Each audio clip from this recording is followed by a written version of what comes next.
대선을 80여일 앞두고 양강 후보 모두 가족 관련 논란이 불거졌습니다. 초박빙 혼전 양상에서 가족 리스크가 어떤 변수로 작용할지 양당 모두 촉각을 곤두세우고 있는데요. 대선 전국 현안 김형주 전 통합민주당 의원, 신성범 전 새누리당 의원 두 분과 진단해 보겠습니다. 두 분 어서 오십시오. 안녕하세요. 네, 먼저 가족 관련 리스크 워낙 양쪽에서 나오다 보니까 이 가족 리스크가 비호감 경쟁으로 번지고 있다 이런 얘기들도 양측에서 나오고 있습니다. 가족 논란으로 불거진 대선 상황 두 분은 어떻게 보고 있는지 여쭙겠습니다. 먼저 신성범 의원님. 우선 안타깝죠. 그러니까 내년 3월 9일 날 치러지는 대통령 선거 예. 제20대 대한민국 대통령 선거입니다. 그러니까 2022년 내년 5월 10일부터 시작해서 2027년 5년 뒤에 5월 9일까지 대한민국 호를 이끌 그 대통령을 뽑는 선거인데 예. 다시 말하면 5년 동안 적어도 2020년 이후에 우리나라가 어디로 진행돼야 되는지에 대한 판단력과 비전을 누가 하고 있는지를 봐야 되는 선거잖아요. 무엇보다 중요한 게 코로나 이후에 대한민국의 경제 도약을 이끌어내고 가장 중요하게 볼 때는 오히려 또 미국과 중국의 저 패권 경쟁에서 우리나라를 어떻게 이끌 것인지 예. 이런 게 굉장히 외교 안보적으로 중요한데 가족 좀 더 좁히면은 어떤 후보는 부인, 어떤 후보는 아들 문제로 이렇게 이 문제만 왔다 가는 것은 본질에서 벗어난 거라는 점을 먼저 말씀드리고 저는 조금 긍정적으로 보는 게 12월 말, 이달 말이나 내년 초가 되면 적어도 지금은 이렇게 굉장히 중요한 문제처럼 보이지만 저는 이 문제 또한 넘어가고 1월 1일 되면 아마 새로운 과제가 나오고 여론조사 결과가 발표되고 한다면 이 문제는 또 크게 저는 부각되지 않을 거라고 봐요. 그리고 뭐 시간별로 본다면 2월 13일, 2월 14일 후보 등록, 2월 15일부터 시작되는 정식 선거운동 내년 이야기입니다. 예. 2020년 그렇게 된다면 다시 한 번 더 원점으로 회귀해서 정식으로 제대로 된 토론회가 이루어지고 그래서 뭔가 국민들이 판단할 수 있는 그런 선들, 그렇게 판단의 근거들이 될 만한 그런 내용들이 정책 내용들이 경쟁이 시작될 것 같다고 저는 좀 긍정적으로 봐요. 예, 시기적으로는 예, 가족 지금은. 논란에 대해서만 지금 나오고는 있지만 내년에서 본격적으로 선거운동이 시작이 되면 이런 논란들도 어느 정도 부식이 되고 정책적인 토론이 될 것이다. 네, 이런 저는 그렇게 입장이신데요.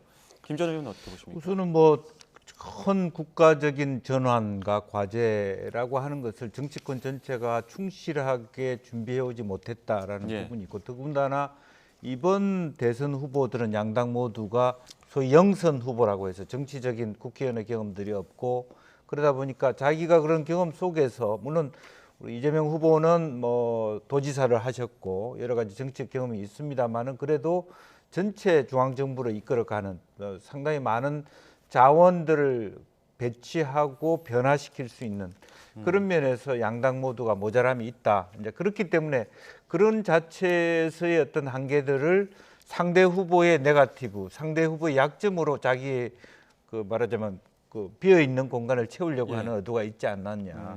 그래서 그런 의미에서 이번 이런 두 후보 모두가 사과하기에 바쁜 이 부분들을 조금 신사협정으로 해서 조금 긍정적인 정책 전환 그 경쟁으로 바꿀 필요가 있고 예컨대 원희룡 후보만 해도 국민의힘의 정책 총괄본부장입니다. 근데 그래서 자기 정책을 내세우기보다는 무조건 뭐 대장동 일타 강사의 네. 이미지만 가지고 계속 휴대폰을 누가 버렸느냐 이런 식으로 하다 보니까 이게 끝이 없다라고 하는 부분이고 그래서 기본적으로는 후보의 자질 검증도 아니고 후보의 뭐 부인이나 가족의 문제들을 가지고 하나하나 다 그리고 또 그전에는 바로 영입 인사에 대한 영입 인사가 예. 바로 뭐 국회에 되는 것도 아니고 공직에 가는 것도 아니고 후보 본인도 아닌 데인데 이제 그러다 보니까 국민들 전체가 말하자면 정치에 대한 허무감 또 정치에 대한 반감을 키우는 오히려 누가 보기에는 이 사람들이 오히려 투표율을 제고시키기는커녕 투표율이 낮아졌을 때 반사 이등을 보려고 하는 거 아니냐 이런 의심이 될 정도로 지금 예. 그런 경쟁을 하고 있기 때문에 지금이라도 이번 사태를 계기로 해서 조금 더 국가 대전환에 대한 정책 경쟁으로 나아갈 필요 있다 그렇게 봅니다. 두 분 모두 정책 경쟁보다는 네거티브 경쟁을 하고 있는 이 부분에 대해서는 약간 회의적인 시각을 갖고 계신 것 같고요. 이 부분은 어떻습니까? 그러니까 행사하는 권력에 따라서 배우자 검증을 더 확실히 해야 된다는 의견도 있고요. 자식 검증을 더 많이 해야 된다, 자녀 검증을 더 많이 해야 된다 이런 의견들도 있는데 김 전 의원님께서는 먼저 어떻게 생각하십니까? 글쎄 이제 국가를 운영하는 분들에 있어서 대통령을 중심으로 권력이 어떤 순위냐, 대통령 그리고 대통령 부인까지는 사실은 국가의 재산, 예산이 들어가고 있습니다. 예. 그런데 자녀 같은 경우는 출가한 자녀는 뭐 청와대에 들어가는 것도 아니고 실제적으로 대통령이 정책 결정 과정에서 자녀들이 그것을 개입해 갈 또 국가의 수반이라고 하는 그 권력을 자녀들이 나누는 경우들이 없기 때문에 상대적으로는 적다라고 말할 수 있습니다. 그러나 기본적으로 이제 대통령의 자질 검증 중에 소위 우리나라 전통적으로 수신제가 치국이라는 과정이 있기 때문에 어떻게 커왔느냐 본인이 또 예. 어떤 가정 생활 속에서 말하자면 자녀를 키우고 있느냐. 사실은 국회의원 수준에서도 자녀 문제 때문에 도지사 문제 때문에 뭐 장제원 의원도 그렇고 남경필 의원도 그렇고 심지어는 뭐 남양유업이라고 하는 그냥 개인 기업에서조차도 손자 손녀 문제로 여러 가지 어떤 말하자면 사회적으로 예. 그런 문제가 있기 때문에 한편으로 보면 그 차이의 경중의 차이를 논하기는 어렵습니다만은 엄밀하게 어떤 대통령의 권력 중심에서 국가 예산 중심의 순위를 매기자 보면 대통령 그다음에 배우자 그리고 자녀 순의 검증의 순서를 가지는 게 좋지 예. 않겠느냐. 책임감의 뭐 그런 경중을 생각합니다. 따진다기보다 어쨌든 청와대에 같이 들어가고 해외 순방을 같이 가고 또 그런 것들이 있기 때문에 배우자 검증이 조금 더 중요하다라는 말씀이신데 신 전 의원께서는 어떻게 보십니까? 그 권력의 거리, 권력과 누가 더 가까우냐 이런 점이 중요한 거죠. 근데 대부분 다 지금 진행되고 있는 검증이라는 것은 결국 과거 일이잖아요. 그러니까 예. 부인이 과거에 뭘 했다. 자, 우리 아들이 어떤 후보의 아들이 과거에 뭘 했다는 걸 앞으로 어떻게 할 것인지에 대해서는 모르는 부분이 한데 예. 저는 그럼에도 불구하고 아들 문제도 소홀히 볼 수 없다는 게 우리 역사상 보면 차라리 부인들은 안에서 조용했는데 어떻게 보면 대통령의 아들들이 바깥에서 무슨 궁 행세를 했던 게 있잖아요. 우리 역사에도 나오고 그러면 김대중 대통령 때 그 새 아들의 뭐 홍삼 트리오라는 말을 위해서 그 앞에 김영삼 대통령 때는 아버지 김영삼 대통령의 그 산에 비해서 작은 김현철 박사의 소산 논쟁도 있었고 이렇게 본다면 그건 단순하게 아버지와 아버지냐 아니면 대통령이 뭐 남편이냐 이게 따질 것은 아니다. 둘 다 저는 중요할 수 있다고 보는 거고 좀 더 지금 국민들이 관심 갖고 있는 것은 특이한 현상이긴 하잖아요. 지금 이렇게 이번처럼 이렇게 부인과 아들 문제가 전면에 떠오르는 것은 사실 처음이에요. 그래서 국민들도 얼떨떨하고 사실은 언론에서도 이 문제를 어떻게 다뤄야 될지에 대해서 기준이나 내부 기준을 마련하기도 쉽지 않은 구조예요. 그래서 저는 그동안 말씀드린 이 문제는 연말쯤 지나면 다시 가라앉게 돼 있다. 이게 왜? 대통령 선거 전에 본 싸움이 아니라 격가지에 불과하기 때문에 결국 1월 달 되면 저는 다시 정책 문제로 회귀해서 그때 되면 진정한 논쟁은 1월 달부터 시작될 거라고 봅니다. 예. 본격 경쟁에 앞서 전초전 정도의 지금 뭐 경쟁이다 논란이다 이렇게 보시는 건데요. 이런 가운데 또 국민의힘 윤석열 후보 어제 김건희 씨의 허위 이력 논란에 대해서 사과를 했습니다.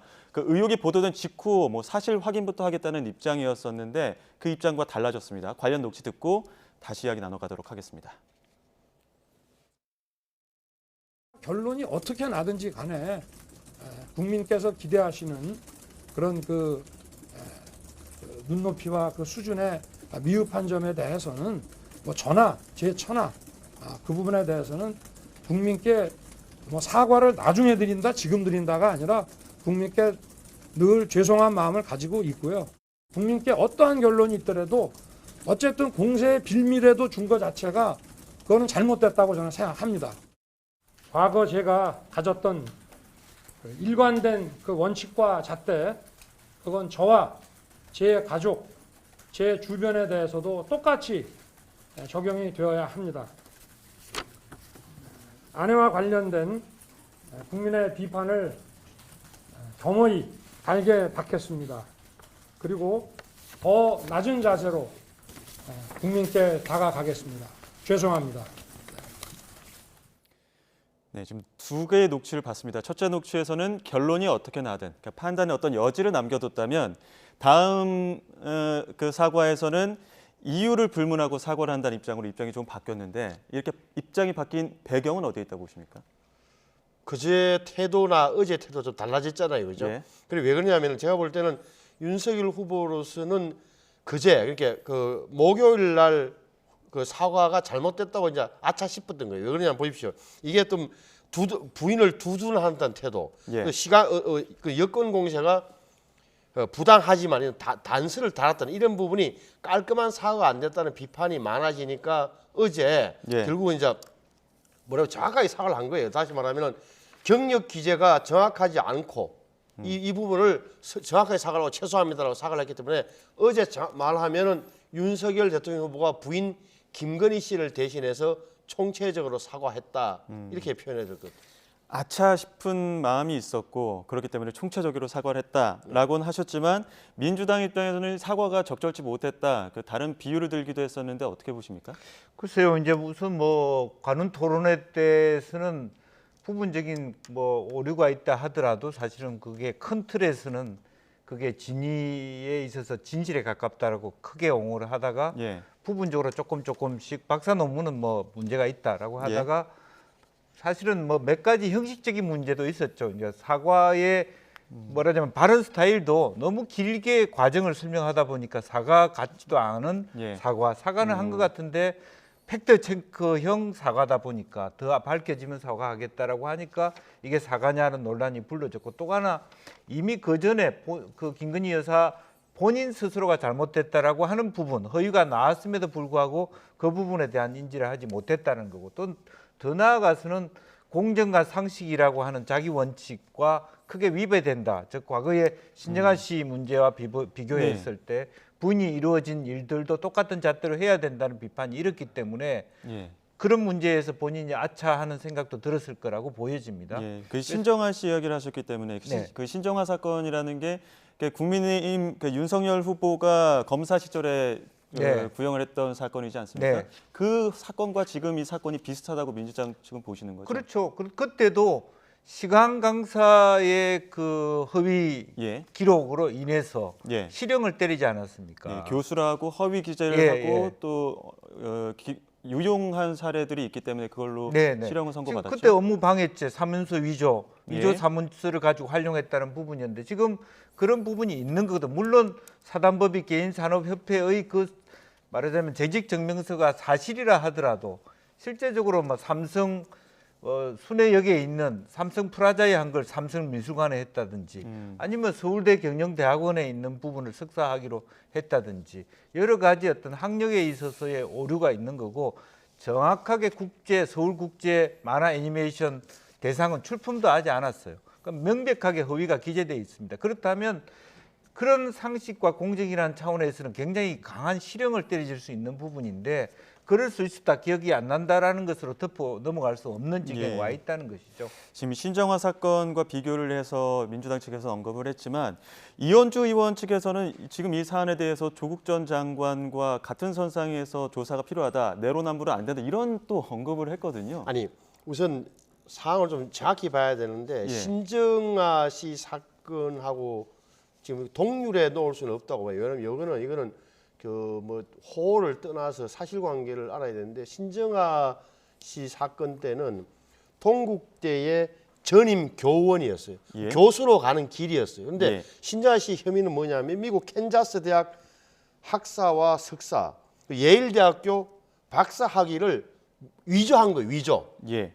그게 학위를 안 따고 졸업도 안 했는데 학사와 석사, 박사, 특히 예일대 박사가 문제가 됐잖아요. 예일대 워낙 유명하니까. 예. 그렇기 때문에 이것은 완벽하게 법률적으로 범법이 확인돼서 된 거고 지금 이 김건희 씨 같은 경우는 미안하지만 이건 전임 교원, 그러니까 정식 교수가 아니고 두 개 대학의 한림성심대와 시간 강사 서일대에 예. 수원교대 겸임 교원. 이 시간 강사가 똑같은 말이에요. 겸임 교수라는 게 사실은. 예. 그다음에 겸임 또 교원.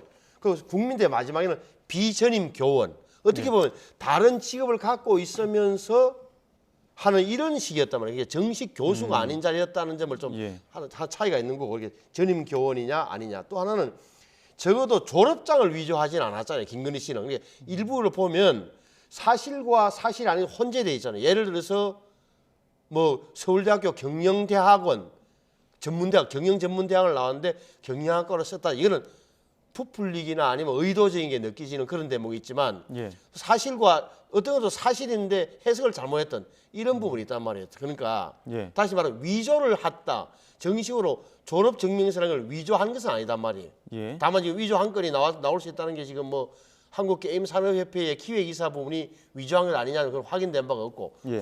거짓이 차이 난다는 말씀을 사실 파악을 좀 다르게 한다는 말씀드리고 예. 조국 교수 부부하고 또 다른 것은 그 부분은 예를 들어서 7개 스펙 아들 딸 7개 스펙이 전부 다 법원의 판결에 의해서 검찰의 기소법에 법원의 판결에 의해서 그 허위로 증명이 되고 판결이 내려졌고 심지어 2개는 7개 중에 2개는 조국 전 장관이 공범으로 판결문에 적시되어 있는 상황이기 때문에 좀 다르다. 물론 국민들이 느끼기에는 대통령 후보 부인이 저럴 수 있냐는 점에서 저도 풍분히 있을 수 있다고 생각하지만 예. 현실적으로 가만히 사실관계를 똑바로 따져보면 차이는 좀 있는 거예요. 자식의 뭐랄까 아들 딸의 대학 입시를 위한 어떻게 보면 조작과 허위였고 여기는 자기가 교수나 시간 강사와 전임 교원으로 가는 과정에서의 과장과 허위일지도 모르는 그 일련에 그렇게 뒤섞여 있다라고 보는 게 좀 정확한 거죠. 근데 이제 신승범 의원도 똑같이 우리 윤석열 후보가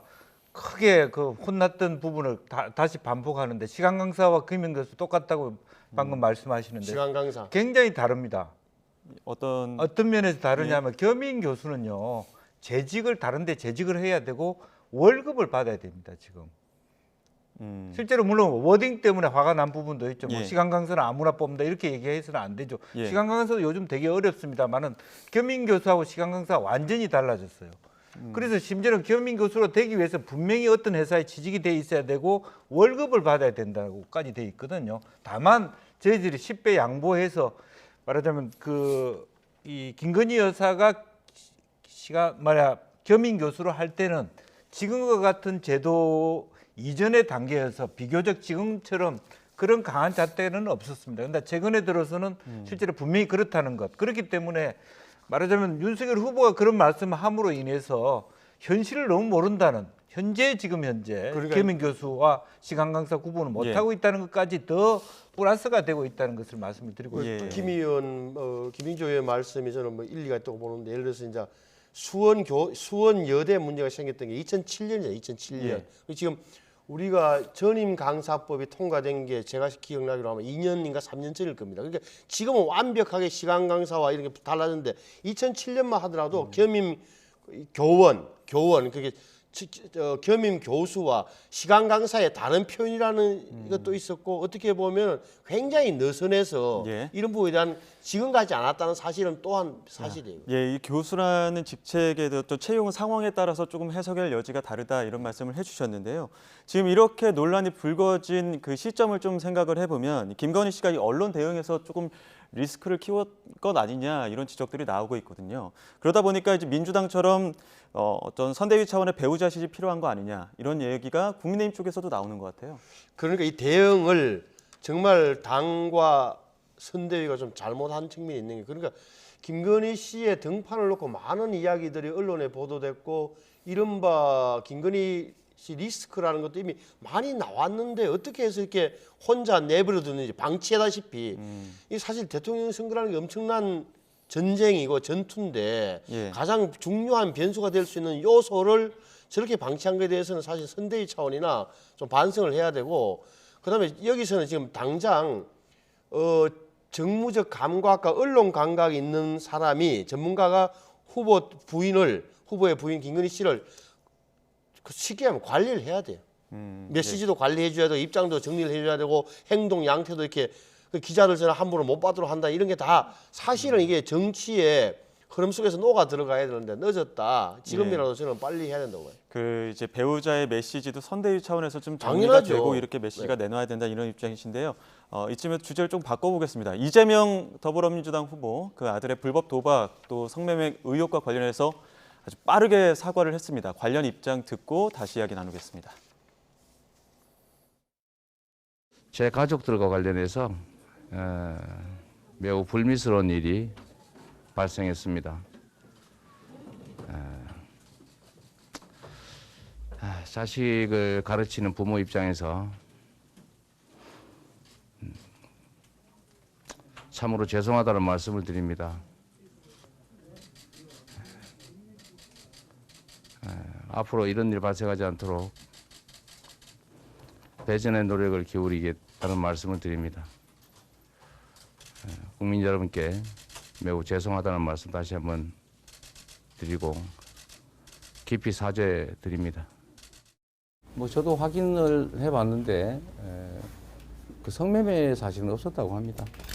저도 알 수 없는 일이긴 한데 본인이 맹세코 아니라고 하니 부모된 입장에서는 믿을 수밖에 없는 상황입니다.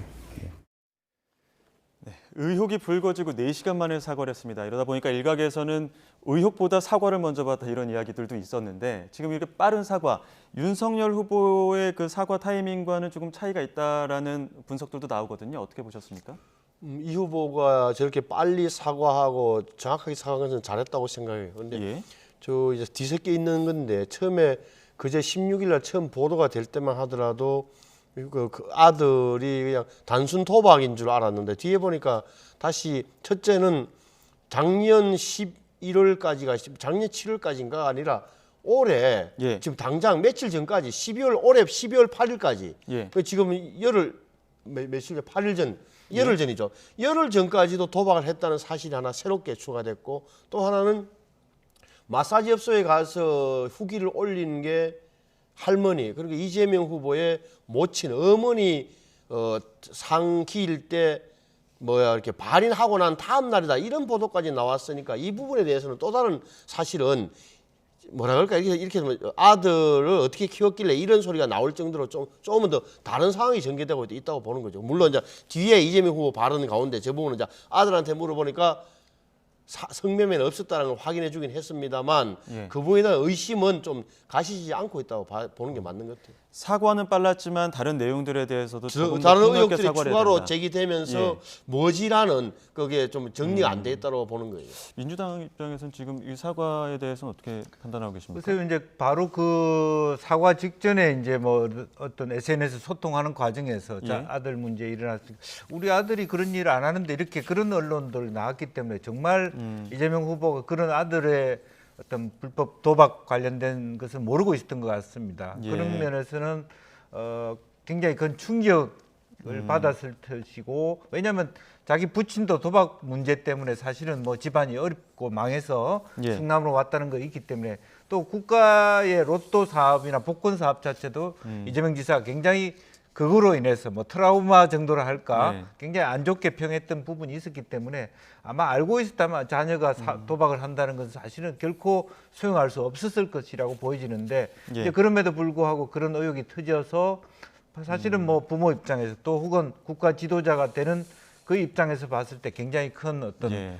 오명이 될 수밖에 없는 것이고요. 자, 지금 이렇게 지금 의혹과 의혹이 계속 혼재되어 있는 상황이다 보니까 누구에게 어떤 의혹이 추가로 불거지느냐에 따라서 이 여론 추이가 많이 달라질 것이다. 그렇습니다. 이런 예. 예측들이 꽤 많이 나옵니다. 또 최근 여론조사에서 초박빙 접전으로 이재명 후보가 앞선 것으로 나오긴 했지만 이 김건희 씨 관련 의혹은 이제 선반영이 돼 있고 아들 관련해서는 그 의혹이 아직까지는 반영이 안 됐다 이런 분석들이 나오고 있는데 신 전 의원은 어떻게 보십니까? 그러니까 이게 보면 마지막에 14일, 16일이잖아요. 그러니까 저 김건희 씨 부분은 좀 반영이 되는 것 같고 말씀하신 대로 예. 이재명 후보 아들 문제는 아직도 반영이 안 돼 있어서 이걸 가지고 김건희 씨 문제 때문에 윤석열 후보 지지율이 떨어졌냐 안 떨어졌냐 많이 떨어질 것이다 예측하는 것은 저는 쉽지 않다고 보고 예. 그럼에도 불구하고 예를 들어서 이 문제에 대해서는 아마 제가 볼 때 양진영 그러니까 이미 마음을 정한 분들이 적지 않은 거예요. 윤석열 후보 지지자층들도 있고 이재명 지지자층이 있는데 그 부분들은 저런 문제가 생긴다고 해서 지지를 바꾸거나 할 가능성이 별로 없다. 중간에 있는 분들의 마음이 중요할 텐데 특히나 2030 이야기를 계속 하는 이유가 이런 부분에 대해서 민감하기 때문에 그러니까 이재명 후보 아들 문제를 더 크게 볼지 아니면 윤석열 후보 부임에 저런 허위 경영 계속되는 문제를 더 크게 볼지 조금은 봐야 돼요. 지금 이제 마음을 아직 정하지 않은 2030 세대 그 표심 중도층의 표심이 어디로 갈지가 더 주목돼야 되는 상황이라고 하셨는데 최근 여론조사 결과가 이렇게 두 후보 초접전을 앙상으로 나오면서 2030 표심을 어느 정도 흡수하고 있는 국민의힘 이준석 대표 정말 직설적으로 답답한 심정을 털어놨는데요. 직접 들어보시죠. 아마 우리 쪽 악재가 한 하루 이틀 먼저 나왔기 때문에 먼저 선반영된 거고 네. 또 이번에 또 이재명 후보의 가족에 대한 문제도 꽤 심각한 사안들이 제기가 돼가지고 그 사안도 좀 반영이 되지 않을까 이렇게 생각합니다. 이건 완전히 정치 평론가적인 얘기하는 거고요. 네. 당 대표로서는 좀 환장하겠습니다. 환장하겠다 이런 얘기를 했는데 왜 환장할까요? 글쎄요, 뭐 이제 캠프 자체가 여러 가지 사실은 가족 리스크 이전에 예. 그 김종인, 김병준, 이준석 이분들이 한 방향으로 가지 않음으로 인해서 국민들이 봤을 때 후보는 보이지 않고 정책도 혼란스러운 그런 부분들이 있는 거거든. 캠프 예. 내부에서의 보이지 않는 이준석 대표가 보여지는 그런 혼란들 때문에 환장한다 이런 말씀이고 예. 후보가 명쾌하게 답을 하고 사과를 해야 될 때 너무 길게 미괄식으로 얘기하는 그런 것들도 한 번에 고쳐질 수 없는 거잖아요. 그런데 더 문제는 너무 청년들만을 보고 미디어 홍보를 한다는 것도 저는 앞으로 크게 문제가 될 거라고 봅니다. 지금 벌써 60대 이상의 많은 분들이 이번 대선에서 소외감을 느끼기 시작했거든요. 예. 그 부분도 아마 앞으로 따져봐야 될 부분이라고 보여집니다. 자, 그럼 마지막으로 두 분께 짧게 여쭙겠습니다. 지금 이 가족 리스크 누구에게 더 해가 될지 먼저 신성범 전 의원님.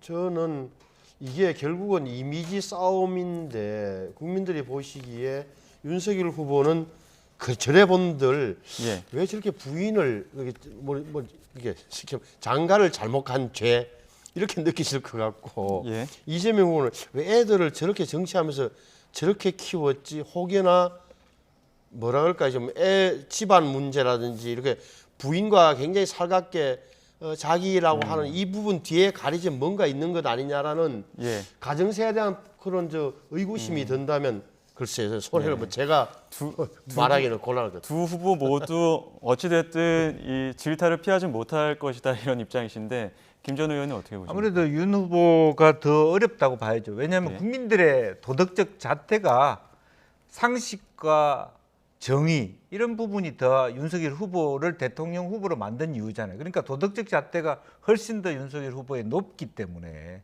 그런 면에서 지금 뭐 신장화와의 비교가 맞니 안 맞니를 떠나서 높은 잣대일 수밖에 없는 부분이고 상대적으로 이재명 후보의 문제점들은 지방선거 때부터 누누이 다 밝혀져서 논의되어 왔던 부분이라서 리스크가 좀 약하다는 측면이 하나 있고 또 뭐 그나마도 거기서 거기입니다만은 부인과 자녀는 또 다른 문제일 수 있다. 그 두 가지를 종합해 보면 아무래도 윤석열 후보 쪽이 훨씬 더 이 부담을 더 많이 갖게 될 것은 분명한 것 같습니다. 예, 윤 후보 측이 조금 더 부담을 가질 것이다 이런 말씀해 주셨는데요. 또 다음 주 또 비대면 스킨십 양당 후보도 늘리기 때문에 또 그 부분도 여론에 어떻게 반영이 될지 지켜봐야 될 것 같습니다. 자, 대선 전국 현안 지금까지 김영주 전 통합민주당 의원 그리고 신성범 전 새누리당 의원 두 분과 함께 진단해봤습니다. 오늘 말씀 고맙습니다.